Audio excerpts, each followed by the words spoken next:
Hi friends, welcome to my channel. It's me Shobna. கொஞ்சம் பேசலாமா with me? So வாங்க, இது வந்து ஒரு டிஃப்ரெண்ட்டான ஒரு குட்டி vlog தான் இது.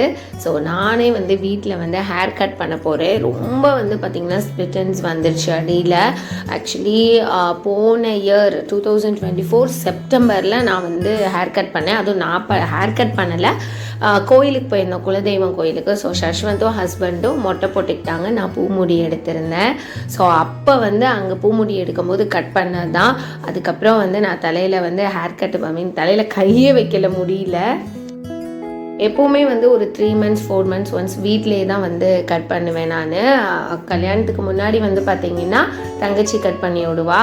அதுக்கப்புறம் வந்து பெங்களூரில் நான் ஒர்க் பண்ணிகிட்டு இருந்தேன். அப்போ வந்து பார்த்திங்கன்னா கொஞ்சம் பார்லர்லாம் போய் நான் அப்பப்போ கட் பண்ணேன். பட் மேரேஜ்க்கு அப்புறம் வந்து அதுக்கு போகிறதுக்கான ஒரு இன்ட்ரெஸ்ட்டு வரல அப்படிங்கிற மாதிரி தான் நான் சொல்லுவேன். ஹஸ்பண்டே வந்து நீட்டாக கட் பண்ணி விட்டுருவாங்க. ஸோ போன இயர் வந்து அந்த செப்டம்பருக்கு அப்புறமா நான் ப்ரெக்னென்ட் ஆகிட்டதுனால அப்படியே விட்டுட்டேன். ஸோ இதுவும் ரொம்ப நாளாக கட் பண்ணணும்னு நினச்சிட்டேன். சரி நம்மளே வீட்டில் கட் பண்ணலான்னு சொல்லிட்டு பாப்பா தூங்கிட்டு இருந்தாங்க. ஸோ பால்கனியில் உட்காந்து கட் பண்ணேன். நம்மளே கட் பண்ணிக்கலாம்னா எப்படி அப்படின்னா, நம்ம இந்த மாதிரி நல்லா வந்து சிக்கெல்லாம் நல்லா எடுத்துருங்க. எடுத்துகிட்டு ஒரு பேண்ட் எடுத்து இந்த மாதிரி ஒரு போனி டெயில் போட்டுக்கோங்க. போட்டுட்டு நான் இந்த மாதிரி முடியை முன்னாடி கொண்டு வந்தீங்கன்னா உங்களுக்கு அடியில் அந்த ஸ்ப்ளிட்டன்ஸ் தெரியும். அண்ட் உங்களுக்கு வந்து கொஞ்சம் ஏற்றி இந்த அதிகமாக இருக்கிறதையுமே நீங்கள் கட் பண்ணிக்கலாம். ஸோ இது வந்து பார்த்திங்கன்னா நான் வந்து எப்பயோ லாங் பேக் வந்து ஒரு வீடியோவில் பார்த்தேன். ஸோ ஒரு ஹேக் தான் இது, நான் வீட்டில் ட்ரை பண்ணி பார்த்தேன், அது ஒர்க் அவுட் ஆச்சு. ஸோ அதனால தான் வந்து இந்த டைம் ஹேர் கட் பண்ணும்போது உங்ககிட்ட ஷேர் பண்ணலாம் அப்படின்னு. நம்ம வந்து நம்மளே கட் பண்ணிக்கலாம், யாரையும் டிபெண்ட் பண்ணிகிட்டு இருக்கணும் அப்படிங்கிறது கிடையாது. ஸோ இது மாதிரி பண்ணும்போது உங்களுக்கு ஸ்ட்ரெயிட்டாக தான் கட் ஆகும், வி கட்டு யூ ஷேப் அந்த மாதிரி பண்ண முடியாது. ஸோ ஸ்ப்ளிட்டன்ஸ் ரிமூவ் பண்ணிட்டேன்.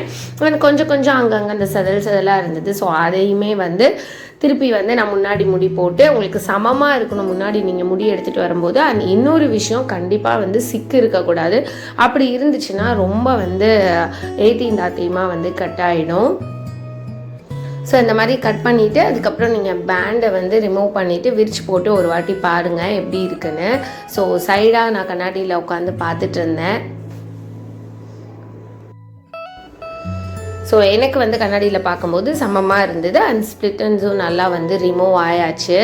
ஸோ எப்போவுமே வந்து நம்ம 3 months 4 months ஒன்ஸ் அட்லீஸ்ட் நம்ம பெரிய லெவலில் வந்து சலூன் போய் ஹேர் கட் பண்ணலனாலும் அந்த ஸ்ப்ளிட்டன்ஸ் மட்டும் நீங்கள் எடுத்து விட்டிங்கனாலே வந்து கட் பண்ணி விட்டால் நம்மளுக்கு கொஞ்சம் ஹேர் க்ரோத்தும் நல்லாயிருக்கும், முடியும் வந்து ஸ்பாயில் ஆகாது. ஸோ அவ்வளோதான். இந்த வீடியோ உங்களுக்கு யூஸ்ஃபுல்லாக இருக்குது, பிடிச்சிருந்ததுன்னா வீடியோவை லைக் பண்ணுங்கள், ஷேர் பண்ணுங்கள், கமெண்ட் பண்ணுங்கள், மறக்காமல் நம்ம சேனல் சப்ஸ்கிரைப் பண்ணுங்கள். பாய்.